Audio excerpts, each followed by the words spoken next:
વિદ્યાર્થી મિત્રો, વિદ્યુત કોષનું સમાંતર જોડાણ ગઈકાલે સમજાયું હતું, શ્રેણી પણ સમજાયું હતું. સમાંતરમાં બે એક સ્ટેપ વધારે છે, સમજી લઈએ ફરીથી એક વખત. આકૃતિનું વર્ણન છે. ε1 અને ε2 EMF તથા R1 અને R2 આંતરિક અવરોધ ધરાવતા બે વિદ્યુત કોષોને એકબીજાને સમાંતર જોડેલા છે. પ્રવાહ આપણો આ અહીંયા આવે છે, એ B2 પાસે આવે છે.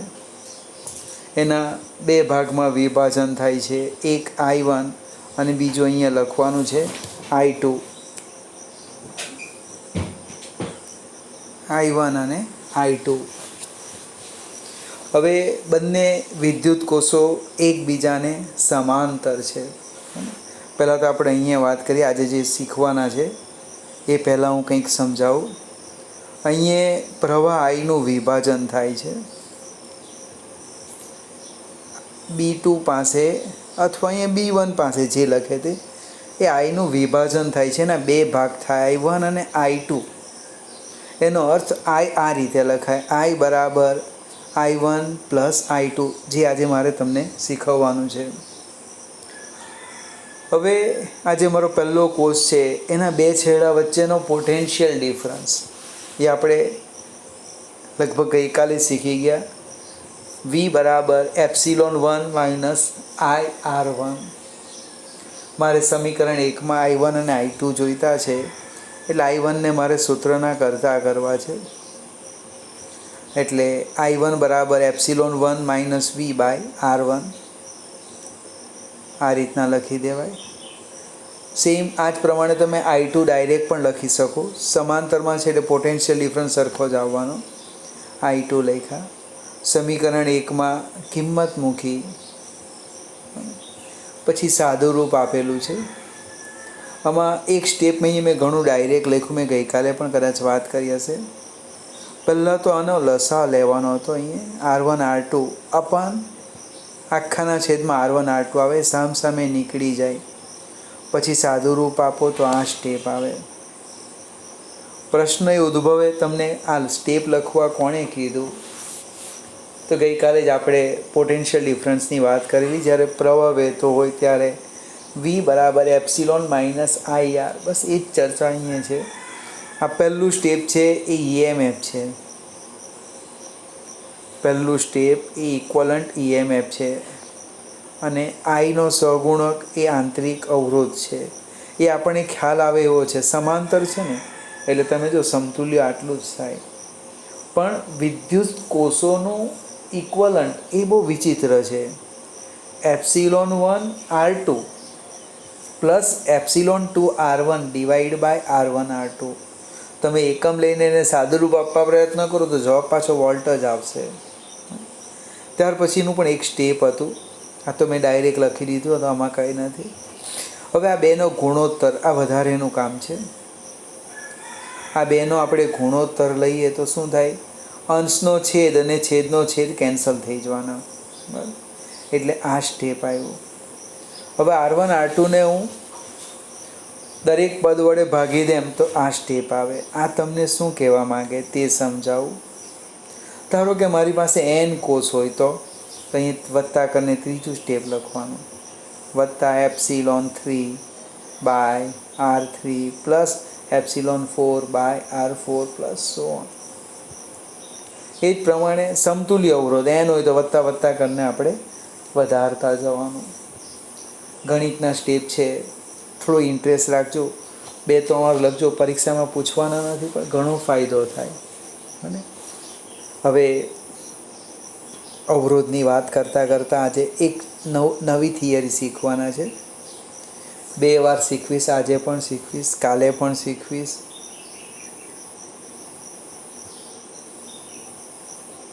સમજ પડવી જોઈએ. આજે 12 સાયન્સનું ધોરણ હતું, તેને મેં કીધું હતું કે આ દાખલો 5 માર્ક કે 4 માર્ક જે હોય એમાં પૂછાશે, અને ઓલરેડી પૂછાયો હતો. ખબર છે પૂછવાના છતાં પણ ન આવડે ત્યારે થોડી તકલીફ પડે. એટલા માટે હું કેમ છું, આજે જે શીખવું એ વિડીયો 2 વાર જોજો. 2 વાર શીખવી જોઈએ. તો હેડિંગ અહીં મેં લખ્યું નથી. કિર્ચોફના નિયમો છે હેડિંગ, મેઇન હેડિંગ. પ્રશ્ન એ ઉદ્ભવે એની જરૂરિયાત શું પડી. તમે ફિઝિક્સનો કોઈ બીજો વિડીયો જો ત્યારે પ્રશ્ન એ ઉદ્ભવે તમને જોવાની જરૂરિયાત શું પડી, તો કે હું જે સમજાવું એ ખ્યાલ નથી આવતો. બને તો બીજાની મદદ લેવી પડે, એમાં કોઈ વાંધો નથી. ખ્યાલ આવવો જોઈએ, સમજ પડવી જોઈએ. તેમ પરિપથનું જે વિશ્લેષણ છે એ કરવા માટે ઓમનો નિયમ પૂરતો નથી. આપણે 2 દિવસ પછી એક્ઝામ્પલ ગણીશું. કેટલાક એક્ઝામ્પલ તો 1-1 કલાક નીકળી જાય. કોણ શ્રેણીમાં છે, કોણ સમાંતરમાં છે, કેટલો પ્રવાહ પસાર થાય, તમે ઓમના નિયમને લઈને ચાલો તો એનું સોલ્યુશન આવવાનું નથી. તો એ પરિપથનું વિશ્લેષણ કરવા માટે અને ઓમના નિયમ ઉપરાંત બીજા કિર્ચોફના કેટલાક નિયમો છે, બને તેના 2 નિયમોની અહીંયા સમજૂતી આપેલી છે. એ 2 નિયમ શીખી જાઓ પછી તમે અવરોધનું શ્રેણી જોડાણ અને અવરોધનું સમાંતર જોડાણ ફરીથી એકવાર પ્રયત્ન કરો. ખૂબ સરળ લાગશે. આપણે એ શ્રેણી સમાંતર ઓમના નિયમનો ઉપયોગ કરીને સમજેલા છે. ફરીથી શરૂઆત કરીએ. પહેલો એક શબ્દ આવે છે જંક્શન. અને જંક્શન કોને કહેવાય? રેલવે સ્ટેશનમાં શબ્દ વપરાય. Udhna junction, Bilimora junction, Vadodara junction, Surat નહીં લખે. જંક્શનનો અર્થ જે બિંદુ પાસે 2 કે 2 કરતાં વધારે વાહકો ભેગા થાય. દાખલા તરીકે જો અહીંયા 1, 2, 3, 4, 5 વાહક ભેગા થઈ ગયા. 2 કે 2 કરતાં વધારે વાહકો ભેગા થાય એને જંક્શન કહેવાય. અને આ એક લીટી આમ જાય ને એક લીટી આમ જાય, આ કનેક્શન છે પણ એને જંક્શન નહીં કહેવાય.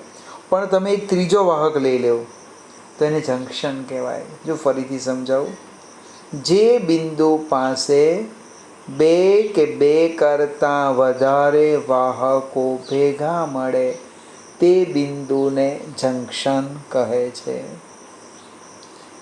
બીજો પ્રશ્ન છે શબ્દ લૂપ. વિદ્યુત કોષો અને અવરોધથી રચાતા બંધ પરિપથને લૂપ કહે છે. દાખલા તરીકે આ એક વિદ્યુત કોષ છે, આ એક અવરોધ છે, આ એક બીજો વિદ્યુત કોષ છે અને આ એક બીજો અવરોધ છે. આ કનેક્શન કરી દીધું આમ. તો આને શું કહેવાય? લૂપ કહેવાય. લૂપ.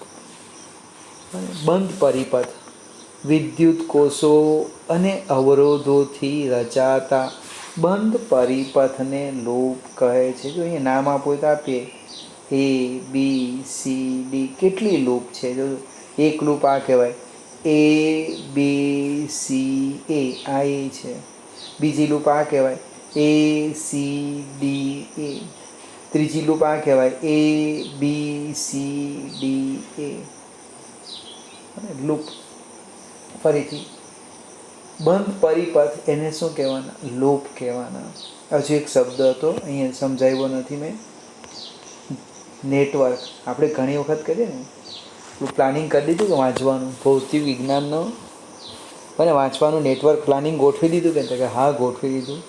નેટવર્ક અહીં નેટવર્ક એટલે કયો? જટિલ પરિપથ. બને જેને તમે સાદા શ્રેણી કે સમાંતરમાં વિભાજન કરી શકવાના નથી એવો જટિલ પરિપથ એને નેટવર્ક કહેવાય. એનો અર્થ એવો નથી કે સાદા પરિપથને નહીં કહેવાય, એને પણ કહેવાય.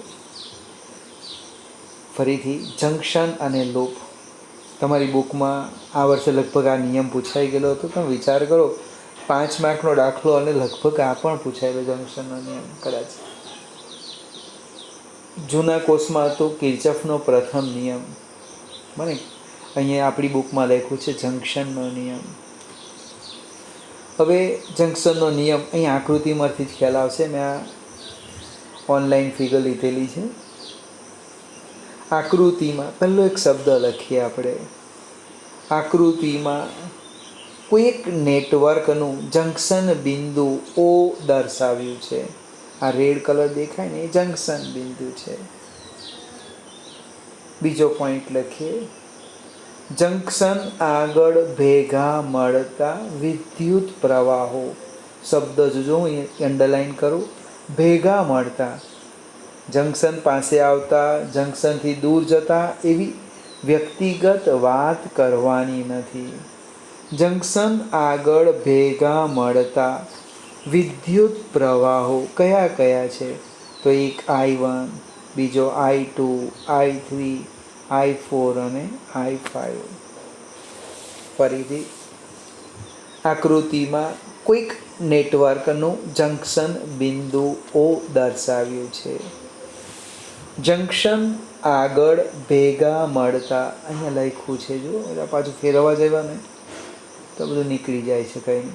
જંક્શન આગળ ભેગા મળતા વિદ્યુત પ્રવાહો અનુક્રમે I1, I2, I3, I4 અને I5 છે.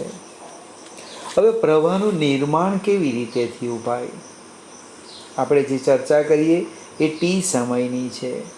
તો કે આ બધા જ વાહક તારમાંથી, અને આ જે વાહક તાર છે એમાંથી શું પસાર થયું હશે?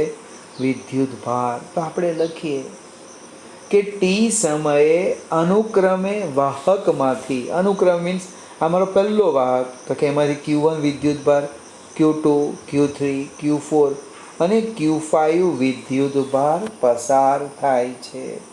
ફરીથી બીજું સ્ટેપ. T સમયે અનુક્રમે વાહકમાંથી Q1, Q2, Q3, Q4 અને Q5 વિદ્યુત ભાર પસાર થાય છે. હવે આપણે ગણિતનો ઉપયોગ કરીએ તો પ્રવાહ આપણે આમ લખીએ I બરાબર Q/T. એનો અર્થ Q બરાબર IT. બસ મેં આનો જ ઉપયોગ કર્યો છે. જો સમય તો બધા માટે એક સરખો છે. Q1 જો Q1 I1T, Q2 I2T, dot dot dot લખી દઉં Q5 I5T. હવે જે વિદ્યાર્થીને વિચાર આવે કે આ I1T ક્યાંથી લખ્યું, તો એના માટે આ નિયમ થોડોક ભારે થઈ જાય પછી. પણ આ ચેપ્ટરની શરૂઆત છે. પ્રવાહ I બરાબર Q/T એટલે Q બરાબર IT. એટલે દરેક વાહકમાંથી પસાર થતો મેં વિદ્યુત ભાર શોધી કાઢ્યો. Q1, Q2 અને અહીંયા અંડરલાઈન કરી જો તો Q1, Q2, Q3, Q4 અને Q5. હવે શું કરીએ તો કે વિદ્યુત ભાર સંરક્ષણનો નિયમ ભાઈ. વાહકમાં કોઈ પણ બિંદુ પાસે એક વિદ્યુત ભારનો સંગ્રહ થતો નથી, નાશ થતો નથી કે સ્વયં ઉદ્ભવતો નથી. એનો અર્થ એવો થવાનો કે આજે જંક્શન પાસે છે જેટલો વિદ્યુત ભાર આવે એટલો જ વિદ્યુત ભાર જંક્શનથી દૂર જાય. અને ધારો કે 10 કુલમ T સમયમાં જંક્શન તરફ આવ્યો તો 10 કુલમ જંક્શનથી દૂર જવાનો. એને આપણે શબ્દમાં લખીએ. જો વિદ્યુતભાર સંરક્ષણના નિયમ અનુસાર જંક્શન તરફ, અને એનલાર્જ કરી જો તો વિદ્યુતભાર સંરક્ષણના નિયમ પ્રમાણે જંક્શન તરફ જતો વિદ્યુતભાર બરાબર જંક્શનથી દૂર જતો વિદ્યુતભાર. જંક્શન તરફ કેટલો જાય તો એરો જોઈ લઈએ. ચાલો ભાઈ જંક્શન તરફ માટે એરો જો કોણ કોણ છે? એક જોવા રહ્યા, આ એક Q1, બીજો Q2 અને ત્રીજો Q3. આ ત્રણ જંક્શન તરફ જાય છે. તો બાકીના બે કયા રહી ગયા? તો કે Q4 અને Q5 એ જંક્શનથી દૂર જાય છે. અહીં ઇંગ્લિશમાં કંઈક લખેલું પણ છે, currents in currents out. In દાખલ થાય એટલે ઇંગ્લિશ મીડિયમનો છે, આ આઉટ બહાર નીકળે. આ 3 દાખલ થાય છે ને આ 2 બહાર નીકળે. તો આપણે એને અહીંયા લખીએ જો ભાઈ સ્ટેપ. જંક્શન તરફ જતો વિદ્યુતભાર Q1 plus Q2 plus Q3 બરાબર જંક્શનથી દૂર જતો વિદ્યુતભાર Q4 પ્લસ Q5. બધી કિંમત મૂકી દીધી આપણે.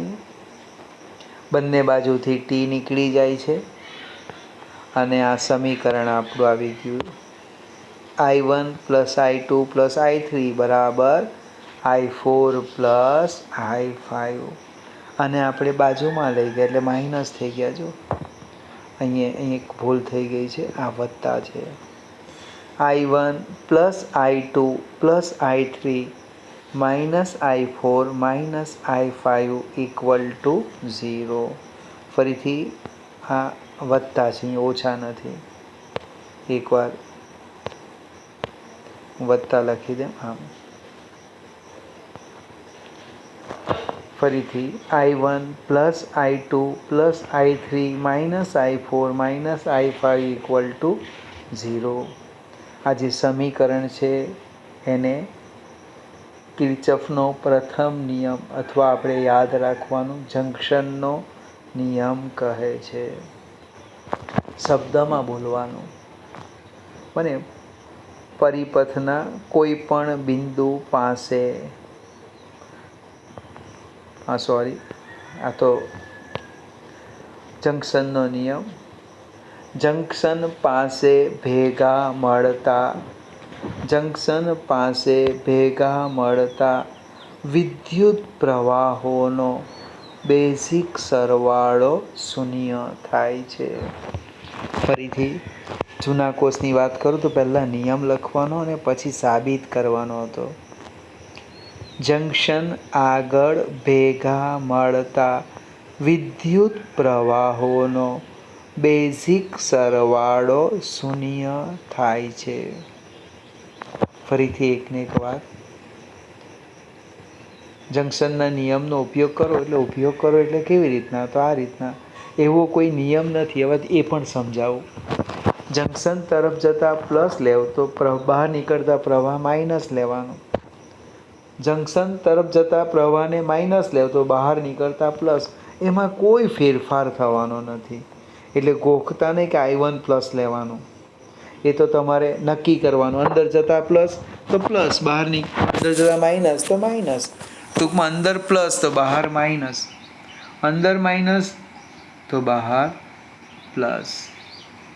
હવે જંક્શનનો નિયમ એ વિદ્યુતભાર સંરક્ષણના નિયમની વિશિષ્ટ રજૂઆત છે. અને ઓબ્જેક્ટિવ પૂછેલું છે, નીચેનામાંથી કયો નિયમ એ વિદ્યુતભાર સંરક્ષણના નિયમની વિશિષ્ટ રજૂઆત છે? તો કે ઓહમનો નિયમ, કિર્ચોફનો પહેલો નિયમ, બીજો નિયમ, જૂલનો નિયમ લખ્યું હોય.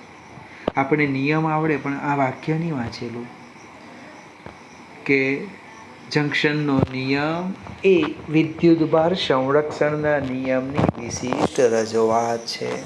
એ નિયમ કયો તો મેં લખ્યો છે.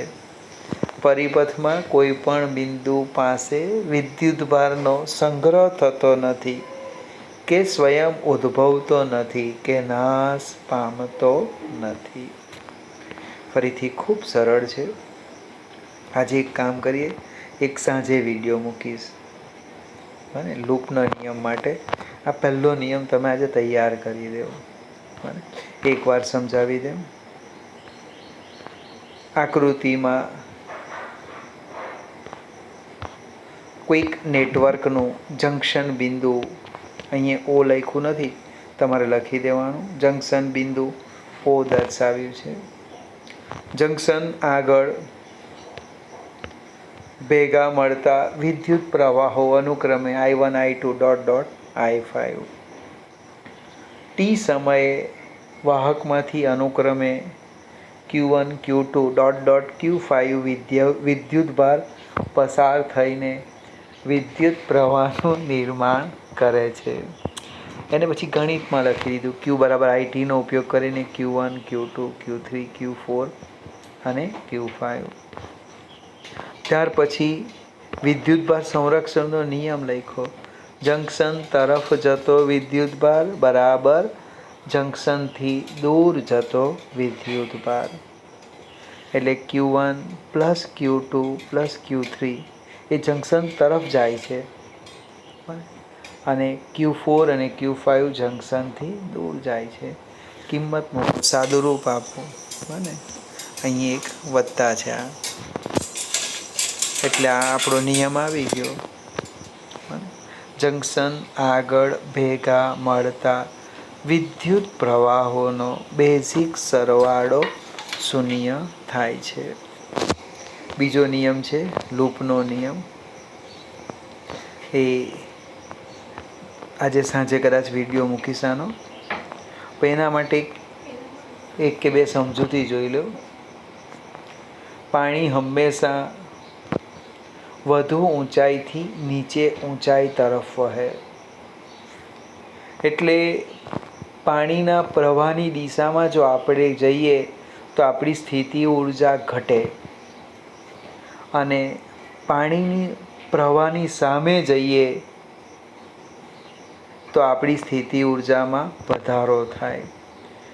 એના ઉપર આધારિત આ લૂપનો નિયમ છે, જે કદાચ શક્ય હોય તો આજે હું સાંજે વિડીયો મૂકીશ ને બરાબર તૈયાર કરવાનો છે.